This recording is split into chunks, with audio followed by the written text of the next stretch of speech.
Ma la Lega Trevigiana è una Lega che lo ha amato profondamente e visceralmente e che lo ama tuttora profondamente e visceralmente. Io ho ricevuto tantissime telefonate per se organizzavamo magari un pullman per i funerali, vediamo cosa riusciamo a fare.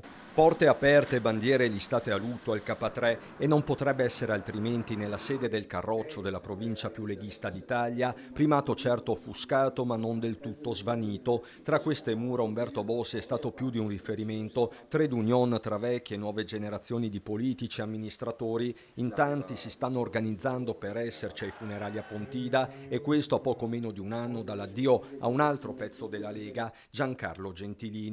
Di certo ci saranno l'attuale segretario provinciale Dimitri Coin con Giampaolo Gobbo, colonna portante del partito di ieri e di oggi. Io ho avuto la fortuna di andarlo a trovare qualche volta appunto assieme a Paolo, è una perdita che comunque è pesante, la presenza si sentiva comunque, Bossi c'era sempre, quando si parlava di Bossi tutti stavano in silenzio, qui a Treviso sicuramente. L'ultimo incontro con il Senatur risale al Natale scorso e già si stava progettando una visita per Pasqua. Gobbo, che con Bossi ha condiviso tante battaglie, gli alti e i bassi di ogni parabola politica, fatica a trattenere la commozione. Alle sue spalle una foto del 2000.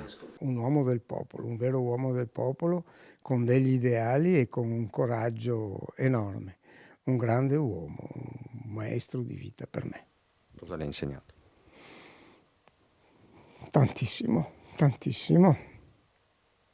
Stare dalla parte del popolo, della gente. Assolutamente, sembrava un burbero. Beh, a me mandava spesso a fare, ma va a fa, e dopo non dico l'altra parola, ma diciamo che dalle 2, 3, 4 del mattino in poi bisognava essere sempre pronti perché poteva succedere qualsiasi cosa, per cui eravamo veramente sempre pronti.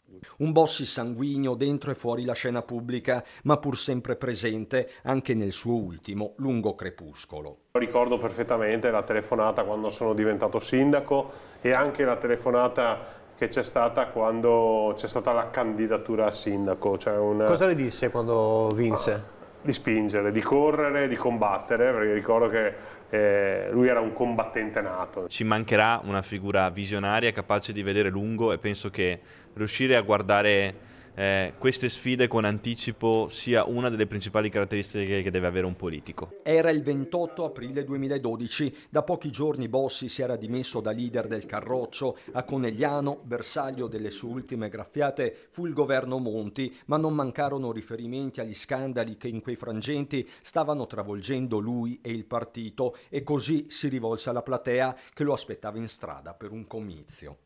Bene, tanto vi ringrazio davvero in un momento così difficile che trovo degli amici che ricordano perché c'è la Lega, cosa sta andando a fare via.